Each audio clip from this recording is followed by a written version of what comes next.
بسم اللہ الرحمن الرحیم۔ حالم قسط نمبر 12۔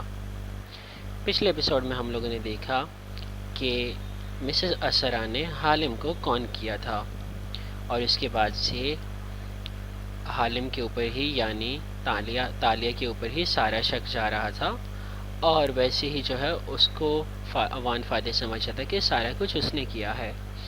اب آگے دیکھتے ہیں۔ گدلی دھند نے قلعے کو اپنے حصار میں لے رکھا تھا۔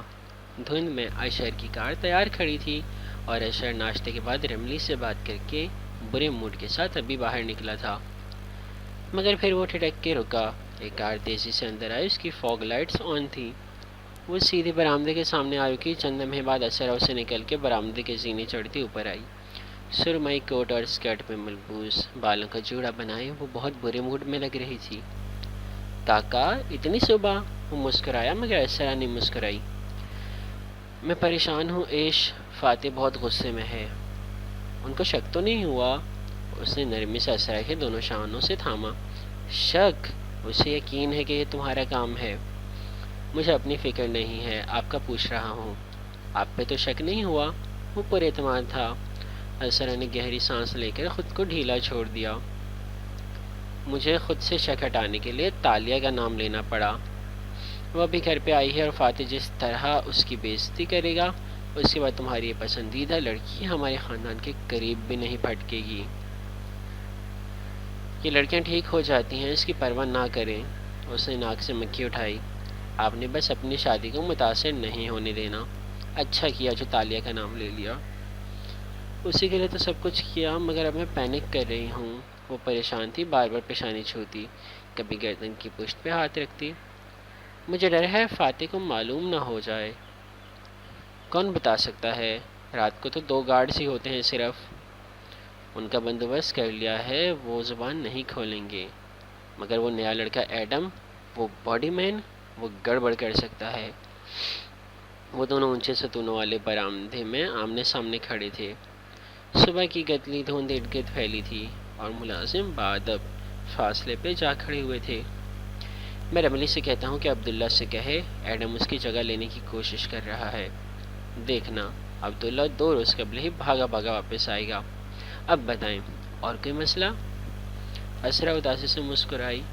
ایش، کیا میں اپنے شوہر کو دھوکہ دے رہی ہوں؟ اگر یہ دھوکہ پہلے دیا ہوتا تو آج آریانہ ہمارے پاس ہوتی۔ وہ اس کی آنکھوں میں دیکھتے ہوئے بولا تو اسرا کی آنکھوں میں پانی بھرنے لگا۔ وہ کسی اچھے خاندان میں تربیت پا رہی ہوگی ایش، مجھے یقین ہے وہ ایک دن ہم سے ضرور ملے گی، انشاءاللہ کاکا، اسے کہتے ہوئے شفقت سے اسرا کو گلے سے لگا لیا۔ اسرا نے اس کے کندھے پر سر کے آنکھیں بند کیں تو 2 آنسو ٹوٹ کے چہرے پر جھلک پڑے۔ بیمار آدمی کے منہ کا ذائقہ خراب ہو جاتا ہے کاکا، اس کو کھانا اور دوا زبردستی کھلانی پڑتی ہے۔ آبنگ جنون کے ہاتھوں بیمار ہیں، آپ کی دوا ان کو ناگوار گزر رہی، مگر یہی ان کا علاج ہے۔ وہ نرمی سے اس کا سر تھپکتے ہوئے کہہ رہا تھا۔ چند لمحے وہ خاموشی سے دھند میں کھڑے رہے، پھر اسرا اس سے علیحدہ ہوئی اور آنکھ کا کونا صاف کرتی مسکرائی۔ اب میں مطمئن ہوں، تم عبداللہ کو بلواؤ۔ صبح تو ایڈم کو میں نے کام سے مارکیٹ بھیج دیا تھا، اب آتا ہے تو اس کا بندوبست کرتی ہوں۔ پھر اس نے گردن گھما کر دیکھا۔ دھند چھٹ رہی ہے، شکر۔ سبزہ زار تھوڑا تھوڑا دکھائی دینے لگا تھا، دھند ہلکی ہو رہی تھی، سورج چمکنے لگا تھا۔ اسے واپس گھر جانا تھا، یقیناً تالیہ اب تک جا چکی ہوگی۔ جان چھوٹی۔ اگلا منظر، وان فاتح کے رہائش گاہ پہ سورج اب مکمل طور پر طلوع ہو چکا تھا۔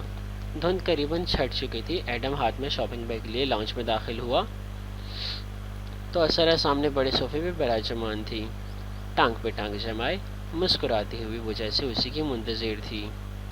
میم، کیا مجھے دیر ہو گئی؟ سر آفس چلے گئے؟ وہ باہر فاتح کی کار غائب دیکھ کے پریشان ہو گیا تھا۔ عثمان ہے ان کے ساتھ، بے فکر رہو، سامان آسانی سے مل گیا تھا۔ وہ نرمی سے گردن اٹھائے اسے دیکھتی پوچھنے لگی۔ جی میم، سب کچھ مل گیا۔ میں پھر اب آفس جاؤں؟ ایڈم ریلیکس، تم آج چھٹی لو اور گھر جاؤ۔ ایڈم جو بار بار گھڑی دیکھ رہا تھا وہ چونکا۔ مگر آج باس کی پارلیمنٹ میں تقریر ہے، ان کو کافی کے 2 مگ چاہیے ہوتے ہیں اور عبداللہ واپس آ گیا ہے۔ اسرا نے نرمی سے بم پھوڑا تو ایڈم کی متفکرانہ انداز میں چلتی زبان کو بریک لگ گئی۔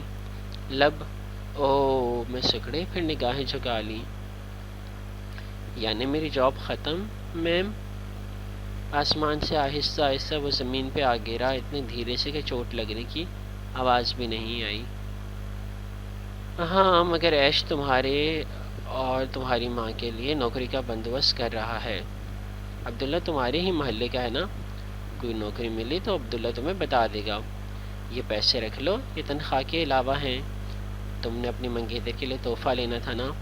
اسرا نے کھولا ہوا لفافہ اس کی طرف بڑھایا۔ میم تنخواہ تو بینک میں آئے گی، وہی کافی ہے، میں یہ نہیں رکھ سکتا۔ اور تحفے کے لیے وہ سکہ بہت تھا۔ رکھ لو، جیولرز میکنگ کے الگ پیسے لیتے ہیں۔ لے لو ایڈم۔ ایڈم نے نظریں جھکائے، ہاتھ بڑھایا اور لفافہ تھام لیا۔ اب پریشان نہ ہو، جاؤ اور اپنی منگیتر کے لیے تحفہ لو۔ کبھی کوئی کام ہو تو آ جانا، یہ بھی تمہارا ہی گھر ہے۔ مسکرا کے اب اسرا محمود کے جبڑے دکھنے لگے تھے، اس سے زیادہ اداکاری وہ نہیں کر سکتی تھی۔ اب جلد وہ تانے والی تھی۔ ایڈم نے اس کا صبر نہیں آزمایا۔ میں باس سے آخری دفعہ مل رہا ہوں آفس جا کر۔ وہ جیسے اس 9 دن کی کہانی کا کلوزر چاہتا تھا۔ آج اس کا موڈ اچھا نہیں، اس کو تقریر بھی کرنی ہے۔ وہ یوں ڈسٹرب ہوگا ایڈم۔ نہیں میں ان کو ڈسٹرب نہیں کروں گا، کوئی بات نہیں۔ وہ فوراً سنبھل کے اپنا مقام یاد آ گیا، پھر سے خدا حافظ کہہ کے لفافہ تھامے باہر نکل آیا۔ اسرا نے گہری سانس لی اور ریموٹ اٹھا کے ٹی وی لگا لیا۔ سارے مسئلے ختم ہو گئے۔ ایڈم باہر آ کے خالی سا اطراف میں دیکھنے لگا۔ کہاں وہ بھاگ کے سامان لے کر فاتح گھر پہنچا اور کہاں ساری دن کی مصروفیت چٹکی میں ختم ہو گئی تھی۔ فراغت ہی فراغت۔ 9 دن کی تیز مصروف زندگی، وہ ان طاقتور لوگوں کے درمیان بیٹھنا، سب راکھ ہو گیا تھا۔ اور اس نے کتنے ہی مواقع گنوا دیے، نہ تالیہ مراد کے بارے میں فاتح سے پوچھ سکا کہ واقعی وہ پولیس آفیسر ہے بھی یا نہیں، نہ ہی عثمان کے بارے میں فاتح کو آگاہ کر سکا کہ وہ جھوٹ بول کے اشر سے ملنے جاتا ہے۔ ایڈم کی تو زندگی سوائے ناکامی کے کچھ نہیں ہے، اس نے سوچا۔ اب وہ تاشا یا تالیہ جو بھی تھی، اس کو کیا جواب دے گا؟ وہ فاتح کی حفاظت کیسے کرے گا؟ سوال بہت سے تھے اور جواب ندارے تھا۔ وہ سر جھٹکتا باہر کی طرف بڑھ گیا۔ ان لوگوں کو اس کی ضرورت کہاں تھی؟ بھلا وہ اس کے بغیر بھی ٹھیک تھے۔ اسے فاطمہ کا تحفہ لینا تھا۔ ساری کام ایک طرف، وہ سکے کو توڑوا کے فاطمہ کے لیے انگوٹھی بنوانے جائے گا آج۔ اسے تہیہ کر لیا تھا، اسے اب اپنی چھوٹی بے رونق معمولی زندگی میں واپس جانا ہی تھا۔ اگلا منظر، گدلی دھند کا غبار دھیرے دھیرے چھٹتا جا رہا تھا۔ اس پارک میں بڑی سی جھیل بنی تھی، کنارے پہ جاگنگ ٹریک تھا جو دور درختوں میں گم ہوتا دکھائی دیتا تھا۔ کچھ لوگ واک کر رہے تھے، کچھ بیٹھے سستا رہے تھے۔ ایسے میں بھاری بھرکم داتن متلاشی نگاہوں سے دائیں بائیں چلتی جا رہی تھی۔ دفعتاً ایک بینچ کے سامنے وہ رکی، اس پہ تالیہ بیٹھی تھی، سفید منی کوٹ پہنے، سر ہاتھوں میں گرائے۔ یعنی تمہیں شکار بازوں کی داستان پہ یقین آ ہی گیا، اور اب تم پوری کہانی دوبارہ میرے منہ سے سننا۔ اسرا نے میرے ساتھ کھیل کھیلا ہے۔ اس نے جھٹکے سے سر اٹھایا تو اس کا چہرہ دیکھ کے داتن چونکی۔ اس کی آنکھیں اور ناک سرخ پڑ رہے تھے، وہ سخت ہرٹ لگ رہی تھی۔ کیا ہوا؟ داتن پریشانی کے ساتھ بیٹھی اور اس کے کندھے پہ ہاتھ رکھا۔ اسرا نے مجھے جلدی بلوایا تاکہ میں پینٹنگ مکمل کر لوں، اور پھر وہ غائب ہو گئی تاکہ وان فاتح مجھے ڈانٹیں۔ اور انہوں نے انہوں نے مجھے چور کہا، بددیانت، جھوٹی اور فراڈ کہا۔ یہ سب تو ہم ہیں تالیہ۔ تالیہ نے سلگتی نظروں سے اسے دیکھا۔ مگر انہوں نے مجھ پہ کسی فائل کی چوری کا الزام لگایا جو میں نے نہیں چرائی، یہ زیادتی ہے۔ وہ اٹھ کھڑی ہوئی، سامنے وسیع جھیل تھی اور 7 ٹریک۔ بس سینے پہ بازو لپیٹے خفا سی جھیل کے کنارے چلنے لگی۔ داتن نے اس کا پرس اٹھایا اور پیچھے لپکی۔ یعنی وہ تمہیں اپنے گھر نہیں آنے دیں گے؟ چلو اچھا ہوا اس سکے سے جان چھوٹی۔ اس سکے کے لیے ان کے گھر جانے کی ضرورت بھی نہیں ہے، وہ ایڈم کے پاس ہے اور اسے میں سنبھال لوں گی۔ مگر داتن، انہوں نے مجھ پہ غلط الزام لگایا۔ وہ تیز تیز قدم اٹھا رہی تھی اور داتن اس کی رفتار سے ملنے کی کوشش میں ہانپنے لگی تھی۔ تالیہ کے صرف جھیل تھی جو دھوپ میں چمک رہی تھی۔ داتن اور تالیہ اس کو دیکھنا چاہتی تو تیز آتی روشنی آنکھوں کو چندیا دیتی۔ وہ سامنے دیکھتے ہوئے پھولے سانسوں کے درمیان کہنے لگی، تم نے کون سا دوبارہ ان سے ملنا ہے جو ان کی باتیں اہمیت رکھیں؟ اسرا نے مجھے پھنسایا ہے۔ وہ جانتی ہے کس نے فائل چرائی ہے، یقیناً اس کے بھائی نے۔ اگر وہ بے خبر ہوتی تو اپنے شوہر کی فائل چرانے والی لڑکی سے پینٹنگ نہ مکمل کرواتی۔ اس نے اصل چور کو بچانے کے لیے سب کیا ہے۔ مجھے وہ فائل فاتح کو واپس لا کے دینی ہے۔ وہ جھیل کے سرے پہ چل رہی تھی، سنہری چوٹی کندھے پہ آگے ڈال رکھی تھی جس سے ناراض لٹیں نکل کے گردن کو چھو رہی تھی۔ پہلے گھائل غزال اور اب یہ فائل۔ فاتح کے مسائل تمہارے مسائل نہیں ہیں تالیہ۔ داتن کا سر پیٹ لینے کا دل چاہا۔ گھائل غزال کو بھی میں دیکھ لوں گی، مگر وہ جو بھی فائل ہے وہ اس کے لیے ضروری ہے۔ وہ رکی اور داتن کی طرف گھومی۔ اب دھوپ میں چمکتی جھیل اس کے پیچھے تھی جس کے باعث وہ اندھیرے میں نظر آ رہی تھی۔ داتن نے ماتھے پہ ہاتھ کا جھجھا بنا کے اسے دیکھا۔ تمہیں ابھی سکہ بھی ڈھونڈنا ہے اور سمی کو بھی سنبھالنا ہے۔ ایسے میں تم سب چھوڑ کے وہ فائل اشر سے چرانا چاہتی ہو؟ کس نے کہا کہ میں اسے چراؤں گی؟ وہ پہلی دفعہ مسکرائی۔ وہ ایسے صرف تب مسکراتی تھی جب اس کے پاس پلان ہوتا تھا، اور تالیہ کے پاس ہمیشہ پلان ہوتا تھا۔ پھر کون؟ حالم۔ اندھیرے میں کھڑی تالیہ مسکرائی، کرنیں اس کے اطراف سے نکل کے سامنے پڑ رہی تھیں۔ حالم واپس لائے گا وہ فائل؟ داتن بدوکا کی پوری آنکھیں کھل گئیں، چھجا بنایا ہاتھ نیچے گر گیا۔ تم حالم کو اس معاملے میں لانا چاہتی ہو؟ ہم نے پچھلے سال ایک ممبر پارلیمنٹ فارس ڈینیل کی بیوی کا لاکٹ چرایا تھا اور حالم نے بھاری رقم لے کر لاکٹ واپس لا دیا تھا۔ آگے تمہیں معلوم ہے کہ فارس صاحب کو کیسے استعمال کرنا ہے؟ داتن نے بے بسی سے کہا۔ وان فاتح نے تمہاری توہین کی، تم پھر بھی اس کے ساتھ اچھائی کیوں کرنا چاہتی ہو؟ تالیہ کے اطراف سے اتنی تیز دھوپ نکل رہی تھی کہ اس کا چہرہ تاریک لگ رہا تھا۔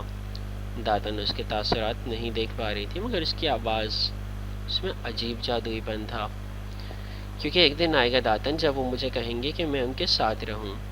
ان کو میری ضرورت ہے۔ میں اس دن کے انتظار میں وہ وعدہ نبھا رہی ہوں جو ابھی انہوں نے مجھ سے لینا ہے۔ وہ کہہ رہی تھی اور کب میں سورج کی کرنیں جھیل کے پانی پہ رقص کر رہی تھی، گویا سونے کا چمکتا ہوا ڈھیر ہو جو حد نگاہ تک پھیلا ہو۔ 2 دن سے چھائی گدلی دھند اب چھٹ رہی تھی اور دن طلوع ہو رہا تھا۔ اگلا منظر ملیشین پارلیمنٹ کی عمارت میں ایک اونچا ٹاور تھا جو ایک زمانے میں شہر کا بلند ترین ٹاور ہوا کرتا تھا، ٹوئن ٹاور سے پہلے۔ یہ ملے کرنسی کے سکے پہ بھی نقش کیا ہے، مگر کم لوگ جانتے ہیں کہ اونچے ٹاور میں صرف ورکرز کے آفس وغیرہ ہیں۔ اس کے ساتھ جب بظاہر چھوٹی ٹینڈم عمارت بنی ہے، پارلیمنٹ اور سینٹ کی ایوان دراصل اس میں موجود ہیں۔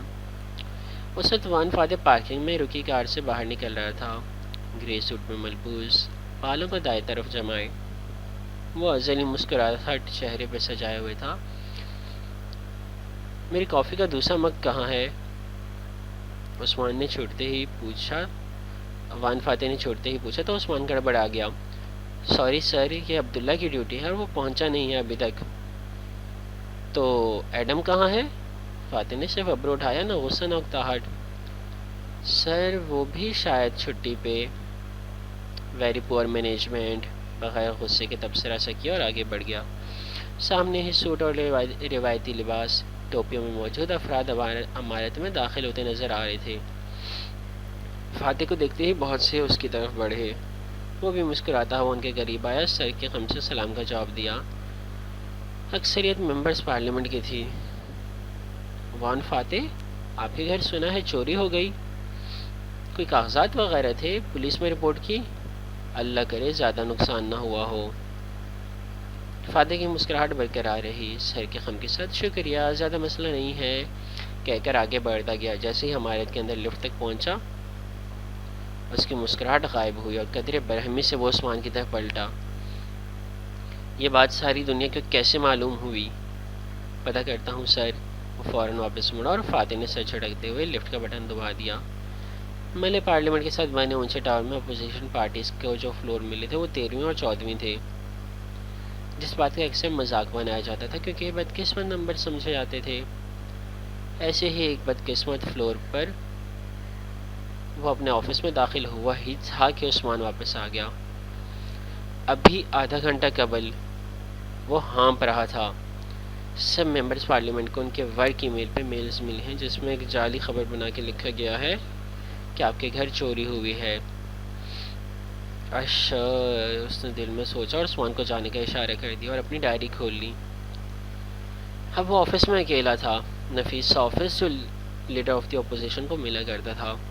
پچھلے سال اپوزیشن کے لیڈر نے، جو کہ فی الوقت باعث نیشنل کا چیئرمین بھی تھا، اس منصب سے استعفیٰ دے دیا تھا، جس کے بعد اپوزیشن نے وان فاتح کو اپوزیشن لیڈر چنا تھا۔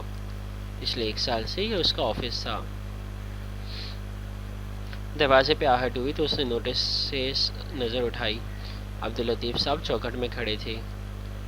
سفید بالوں اور جناح کیپ والے عبداللطیف روایتی لباس میں ملبوس تھے۔ فاتح نے اینک اتاری، نوٹس رکھے اور مسکرا کے ان کو اندر آنے کا اشارہ کیا۔ یہ چوری کا کیا قصہ ہے؟ وہ کرسی سنبھالتے ہوئے پوچھنے لگے۔ ملاقہ والے گھر کے ڈاکیومنٹس غائب ہو گئے ہیں، کوئی امکان ہے کہ اشر نے کیا ہے، مگر خیر، اسے شانے اچکائے، مل جائیں گے۔ مگر اشر نے کیا کیسے؟ وہ حیران ہوئے تھے۔ کھڑکی کے بلائنڈرز بند ہونے کے باعث آفس میں نیم اندھیرا سا تھا، مگر فاتح کا چہرہ پھر بھی روشن دکھائی دیتا تھا۔ 1849 میں ایک آدمی ہوتا تھا امریکہ میں، ولیم تھامسن نام کا۔ وہ مسکراتے ہوئے گویا ہوئے، بظاہر بڑا قیمتی لباس پہنے متاثر کن سا لگتا تھا۔ ایک دن وہ سڑک پہ آیا اور ایک شخص کو روک کے پوچھنے لگا، کیا آپ کو مجھ پہ اتنا کانفیڈنس ہے کہ آپ کل تک کے لیے اپنی گھڑی میرے پاس رکھوا دیں؟ یہ اتنا ڈائریکٹ سوال تھا جس کا تعلق ایک انسان کی ذات نفس سے تھا کہ بہت سے لوگوں نے لحاظ میں اس کو اپنی گھڑی دے بھی دی۔ وہاں سے اس کھیل کا نام کانفیڈنس گیم یا کون گیم پڑا، اور ایسے آدمی کو کانفیڈنس میں یا کون مین کہا جانے لگا۔ کون آرٹسٹ وہ بہروپیہ ہوتا ہے جو اس چیز کو استعمال کرتا ہے جس پہ ان کے شکار کا مکمل بھروسہ ہوتا ہے۔ اور گہری سانس لی۔ اسرا ہر دوسرے آرٹ کلیکٹر یا آرٹسٹ سے بہت جلدی متاثر ہو جاتی ہے، اس لیے اشر نے ہماری زندگیوں میں ایک اسی شعبے سے تعلق رکھنے والے شخص کو داخل کیا جس نے چوری کی۔ مرد ہے یا عورت؟ انہوں نے حیرت بھری دلچسپی سے پوچھا۔ میں اس کے پیچھے اس کے بارے میں یوں بات نہیں کرنا چاہتا، جو بھی ہے اپنے کیے کی سزا اس کو مل جائے گی۔ وہ بے نیاز لگتا تھا۔ اور اگر کاغذات نہ ملے؟ ان کو تشویش ہوئی۔ اللہ مالک ہے، میں کوئی اور حل نکال لوں گا، اور پھر میں کہاں ان چیزوں سے ہار مانتا ہوں عبداللطیف۔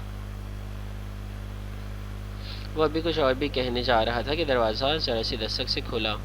دونوں نے چونک کے اس طرف دیکھا، پھر دونوں کے چہروں پہ مسکراہٹ بکھر گئی۔ فارغ صاحب آئیے۔ فاتح نے گرم جوشی سے مسکرا کے دوسری کرسی کی طرف اشارہ کیا۔ جو صاحب اندر آئے وہ سوٹ میں ملبوس تھے، بس سکت اور چینی نکوش کے حامل، اینک لگائے خوش مزاج سے لگتے تھے۔ سلام کیا اور کرسی سنبھال لی۔ میں نے آپ کے گھر میں چوری کا سنا فاتح۔ وہ تشویش سے بیٹھتے ساتھ ہی بولے۔ پولیس کارروائی کر رہی ہے کیا؟ زیادہ فکر کی بات نہیں، اسے نرمی سے مسکرا کے ان کو تسلی دی۔ آپ مطمئن لگ رہے ہیں، لیکن میں جانتا ہوں کہ آپ اندر سے پریشان ہیں، لیکن آپ ٹھہرے لیڈر، کبھی کمزوری ظاہر نہیں کریں گے۔ بہرحال آپ نے کسی انویسٹیگیٹر کو ہائر کرنے کا سوچا ہے؟ یقیناً آپ اپنے گھر پولیس والوں کا داخلہ پسند نہیں کریں گے۔ میں ہینڈل کر لوں گا، وہ نرمی سے بات کر رہا تھا۔ یوں لگتا تھا کہ فائق صاحب کی بہت عزت کرتا ہے۔ پچھلے سال میری بیوی کا ایک قیمتی لاکٹ چوری ہوا تھا، اس کی نانی کی نشانی، وہ بھی بھری پارٹی میں سے۔ مجھے کسی نے اسکیم اور فراڈ انویسٹیگیٹر کا بتایا تو میں نے اس سے رابطہ کیا۔ اس نے چند گھنٹوں میں برآمدگی کر دی۔ چوری کے پہلے چند گھنٹے بہت اہم ہوتے ہیں، اگر آپ چاہیں تو میں آپ کو اس کا نمبر دیتا ہوں۔ میرا خیال ہے اس کی کوئی ضرورت نہیں، ویسے بھی پرائیویٹ انویسٹیگیٹرز پہ مجھے اتنا اعتماد نہیں ہے. مجھے تو ہے نا، میں نے اس آدمی سے کام لیا ہوا ہے، انتہائی ذہین اور شاطر ہے، تھوڑا گھمنڈی اور مغرور بھی ہے، پیسے بھی کافی لے گا، لیکن اس کی مہارت کے اتنے پیسے تو بنتے ہیں فاتح صاحب. وہ مصر ہوئے. اگر ضرورت پڑی تو میں آپ کو بتاؤں گا. وان فاتح نے رسان سے بات کو ٹال دیا. فارغ ڈینیل باہر آیا اور فون پہ ایک نمبر ملا کے کان سے لگایا. حالم، میں نے تمہاری طرف ریفر کیا ہے وان فاتح کو، مگر مجھے نہیں معلوم وہ رابطہ کرتے ہیں تم سے یا نہیں. اب تک چوری کی خبر اتنی پھیل چکی ہے کہ بہت سے انویسٹیگیٹر ان سے رابطہ کر کے ان کو اپنا کلائنٹ بنانے کی کوشش کریں گے. تمہارا احسان تھا مجھ پہ، میں اتنا ہی کر سکتا تھا. پیشانی کو مسلتے ہوئے مایوسی سے کہہ رہا تھا. خیر، مجھے کون سا کلائنٹس کی کمی ہے؟ جواب میں حالم کا اکھڑ لہجہ سنائی دیا تھا. میں تو آپ کے لیے کہہ رہا تھا، جب وان فاتح کا مسروقہ مال برآمد کر کے دوں گا تو وہ آپ ہی کے مقروض ہوں گے، ورنہ مجھے کیا. کھڑاک سے فون بند ہو گیا. فارغ صاحب نے گہری سانس لے کر فون کان سے ہٹایا. مغرور اور گھمنڈی حالم وہ کبھی نہیں بدل سکتا تھا. اگلا منظر، وہ کوالالمپور کا ایک مصروف بازار تھا. درمیان میں پتریلی روش تھی جس پہ خریدار چلتے دکھائی دے رہے تھے. ایسے میں ایک دکان کے آگے چھتری تلے کرسیاں میزیں لگی تھیں جن میں سے ایک پہ تالیہ بیٹھی تھی اور ابھی اس نے ہوں کہہ کے فون بند کیا تھا. داتا نے ناپسندگی سے اسے دیکھا. اگر حالم اپنے سابقہ کلائنٹ کو تھوڑی خوش اخلاقی دکھا دے تو حالم کا کیا جاتا ہے کہ اس خوشی میں حالم کا مارکیٹ میں کوئی امیج ہے، کوئی روب ہے، اسے ختم تھوڑی کرنا ہے. وہ نروٹھے پن سے بولی. ٹیک لگائے ٹانگ پہ ٹانگ جمائی بیٹھی تھی. سفید کوٹ اتار دیا تھا اور زید فراق نما قمیص دکھائی دے رہی تھی. سنہری چوٹی آگے کو ڈال رکھی تھی. خیر، میں نے ای میلز کر کے 10 منٹ میں سارے پارلیمنٹ میں چوری کی خبر پھیلا دی تھی. فارغ سمجھا ہوگا کہ حالم کو بھی اسی طرح اڑتے اڑتے خبر ملی ہے اور وہ کلائنٹ بنانا چاہ رہا ہے. کیا کہہ رہا تھا وہ؟ فاتح پھنس گیا؟ دیکھتے ہیں. وہ پوری امید تھی. پھر گھڑی دیکھی.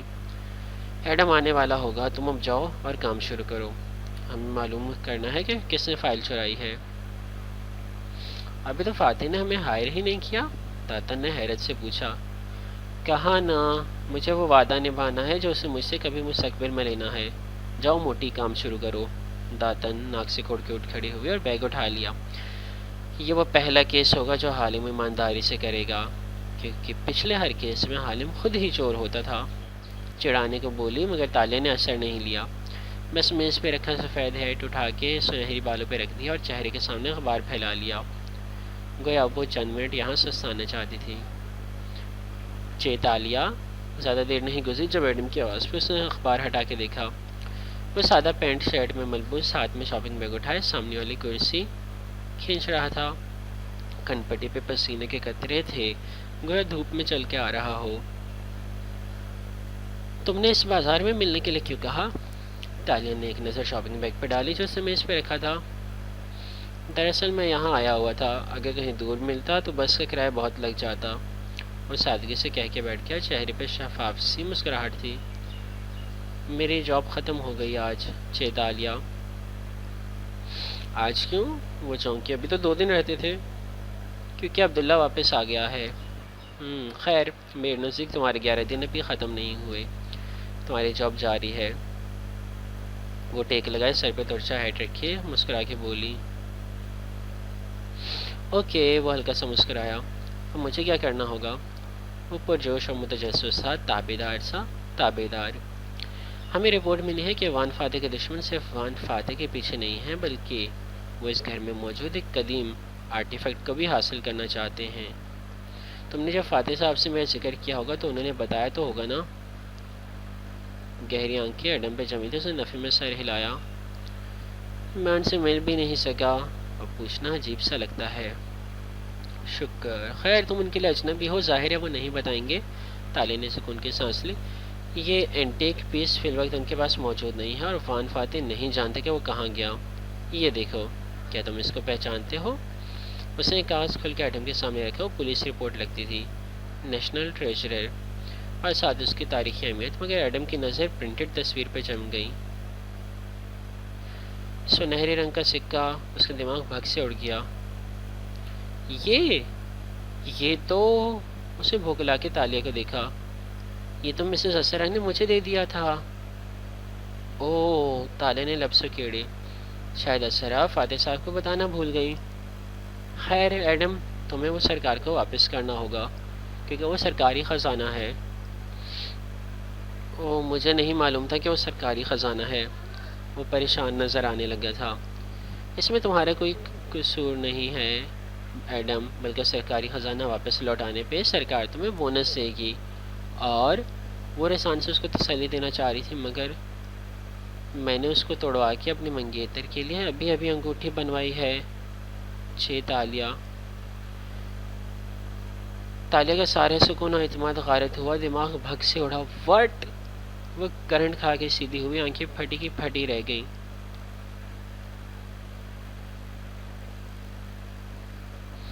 تم بے وقوف، بے عقل، جلد باز انسان، کہ تم نے کیا کر دیا ہے؟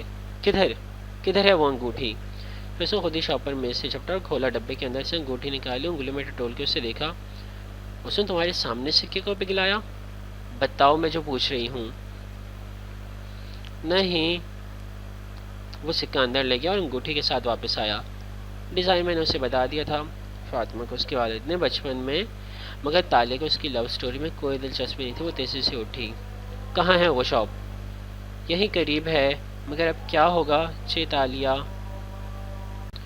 وہ پریشانی سے کھڑا ہوا۔ میرے ساتھ آؤ۔ ایک ہاتھ میں پرس اٹھایا، دوسرے میں انگوٹھی دبوچی اور جارحانہ انداز میں آگے بڑھ گئی۔ وہ اس کے پیچھے لپکا، بازار میں رش بڑھتا جا رہا تھا، دھوپ کی حدت میں بھی اضافہ ہو رہا تھا۔ دونوں بھیڑ میں آگے پیچھے چلتے جا رہے تھے۔ آگے چلتی تالیہ کی چوٹی کندھے پہ سامنے کو پڑی تھی، پیچھے چلتے ایڈم کو اس کی گردن کی پشت پہ گول سا نشان صاف نظر آ رہا تھا۔ اگلا منظر، ایوان میں نشستیں انگریزی کے حروف یو کی صورت لگی تھیں۔ مرکزی مقام پہ اسپیکر کا اونچا چبوترا تھا، جہاں وہ اپنی بلند کرسی پہ بیٹھا کاغذات کو اینک لگا کے پڑھ رہا تھا۔ اولین نشستوں پہ وزیر اعظم بیٹھی نظر آ رہی تھی، گردن کڑائے، سر پہ سٹول لیے، وہ بدھ کی طرح بیٹھا کرتی تھی۔ اوپر ہال میں یو کی صورت میں ہی گیلری بنی تھی، جہاں کرسیاں بچھی تھیں۔ رپورٹرز اور حاضرین وہاں بیٹھے ایوان کی کارروائی دیکھ رہے تھے۔ پارلیمنٹ کسی بھی جمہوری ملک کا سب سے بڑا ادارہ ہوتا ہے۔ جمہور کا مطلب ہے عوام۔ جمہوری ملک وہ ہوتا ہے جہاں عوام ووٹ دے کر اپنا صدر یا وزیر اعظم چنتے ہیں۔ بادشاہت جن ملکوں میں ہوتی ہے وہاں بادشاہ اپنا وارث خود چنتا ہے، جو عموماً اس کا بیٹا ہوتا ہے۔ ملائیشیا چونکہ جمہوری ملک ہے، اس لیے اس کا پارلیمنٹ ملک کا سب سے بڑا اور مقدس ادارہ ہے۔ یہاں جو لوگ اپنے اپنے علاقوں سے ووٹ لے کر جیت کے آتے ہیں، جمع ہوتے ہیں اور ملک کے قانون بناتے ہیں۔ سیاستدانوں کا صرف ایک کام ہوتا ہے، مل بیٹھ کے قانون بنانا، ملک کے اداروں کو مضبوط کرنا۔ آج بھی یہاں یہی ہو رہا تھا۔ صوفیہ رحمان بل لائی تھی، یعنی ایک نیا قانون، اسے تمام ممبرز پارلیمنٹ کے سامنے رکھا تھا، اس کے لیے ووٹنگ ہو رہی تھی۔ صوفیہ کی جماعت کے قریباً 200 سے زائد لوگ پارلیمان میں تھے اور وان فاتح کی بائرسن نیشنل کے 60 لوگ۔ رپورٹرز جماعی روکتے پہلے سے لکھ رہے تھے کہ بل پاس ہو جائے گا، کہاں 250 اور کہاں 60۔ عبداللطیف کے قریب کرسی پہ ٹیک لگائے، انگلیاں بائیں گال تلے رکھے کارروائی دیکھ رہا تھا۔ اسی اسنا میں دوسری طرف اشر آ کے بیٹھا۔ میں نے پارلیمان میں آتے ہی سنا کہ آپ کے گھر چوری ہو گئی ہے، کاکا نے بھی نہیں بتایا۔ تشویش سے اس کی طرف جھٹکے تو وہ بولا تھا۔ فاتح نے صرف ایک گہری نظر اٹھا کے اسے دیکھا۔ ہو کیئرس، اور سامنے دیکھنے لگا۔ اشر البتہ ابھی تک تشویش میں اسے دیکھ رہا تھا۔ امید ہے زیادہ نقصان نہیں ہوا ہوگا۔ وان فاتح نے جواب نہیں دیا، وہ اٹھ کھڑا ہوا، مائک درست کیا۔ اس کی تقریر کا وقت شروع ہو چکا تھا۔ اشر زیر لب مسکرایا۔ جناب اسپیکر، مجھے کچھ کہنا ہے، سر پہ ملبوس مدھم آواز لیے، مدھم مسکراہٹ لیے وہ دراز قد اور اسمارٹ سا آدمی کہنے لگا۔ حکومتی اراکین کو چاہیے کہ وہ تحمل رکھیں، میں ان کو بور نہیں ہونے دوں گا۔ حال میں کہکا گونجا، دلچسپی بڑھی، توجہ اس کی جانب مبذول ہوئی۔ کل مجھے کسی نے کہا کہ آج اس بل کو 250 ووٹ مل جانے ہیں، تو ہم 60 اپوزیشن کے اراکین کے نام میں ووٹ کرنے کا کیا فائدہ؟ وہ گردن گھما کے پورے ہال کو دیکھتے ہوئے کہہ رہا تھا، میں ملیشیا کے لوگوں کو آج ایک بات بتانا چاہتا ہوں۔ میرے لوگ جب بھی ایک بڑے عدد کے مقابلے میں چھوٹے عدد کی مخالفت دیکھتے ہیں تو سوچتے ہیں کہ ان چند لوگوں کی ہاں یا نہ سے کیا فرق پڑتا ہے۔ یہ غلط سوچ ہے، کیونکہ مخالفت عددی نہیں اصولی ہوتی ہے۔ ہم لوگ صوفیہ رحمان کے اس قانون کے خلاف ووٹ اس کو ہرانے کے لیے نہیں ڈال رہے۔ ہم اپنا اختلاف، اپنا احتجاج ریکارڈ کروانے آئے ہیں۔ ہم تھوڑے ہیں مگر ہم نام ووٹ دے کر سارے ملک کو یہ پیغام دینے آئے ہیں کہ یہ جو ہو رہا ہے یہ غلط ہے۔ ہمارے رسول اللہ صلی اللہ علیہ وآلہ وسلم نے ہمیں یہی سکھایا ہے کہ اپنی کم تعداد سے گھبرائے بغیر ہم نے غلط کو غلط کہنا ہے۔ اگر ہم یہ کہنا سیکھ لیں تو ہم میں سے ایک ایک مخالف کے 10 پر بھاری ہوگا، کیونکہ صوفیہ رحمان صاحبہ صرف اپنی اور اپنے والد کی کرپشن کو چھپانے کے لیے۔ ہال میں شور گونجنے لگا، تعدیبی فکرے، نعرے۔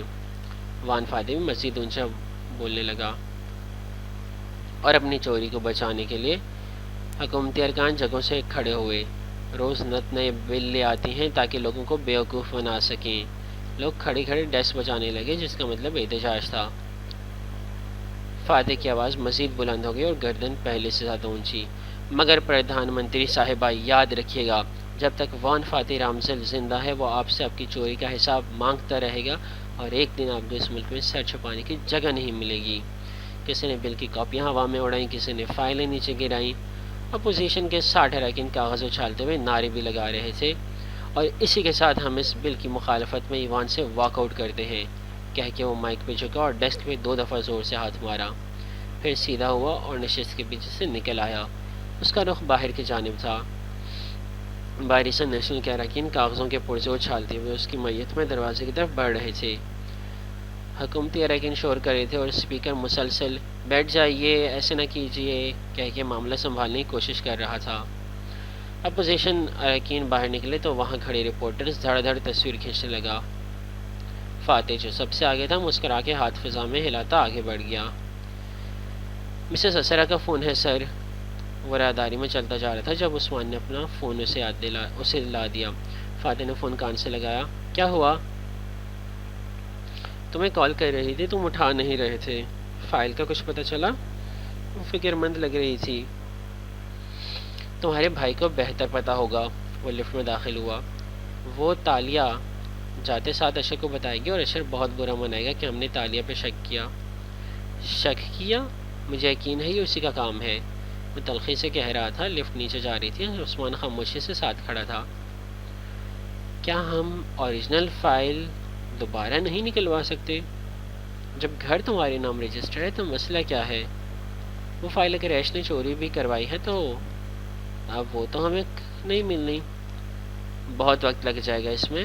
خیر، میں مصروف ہوں، گھر آگے بات کرتا ہوں۔ اس نے فون عثمان کی طرف بڑھا دیا۔ اب وہ اکتایا ہوا لگنے لگا تھا۔ فارغ کو ڈھونڈو، اس سے کہو مجھ سے پارکنگ میں ملے، ہرنوں کے پاس۔ کچھ سوچ کے بولا تو عثمان نے اس بات میں سر ہلا دیا۔ لفٹ کے دروازے کھولنے کو تھے۔ فاتح نے چہرے پہ وہی مسکراہٹ طاری کر لی۔ سیاستدان کا بزنس فیس۔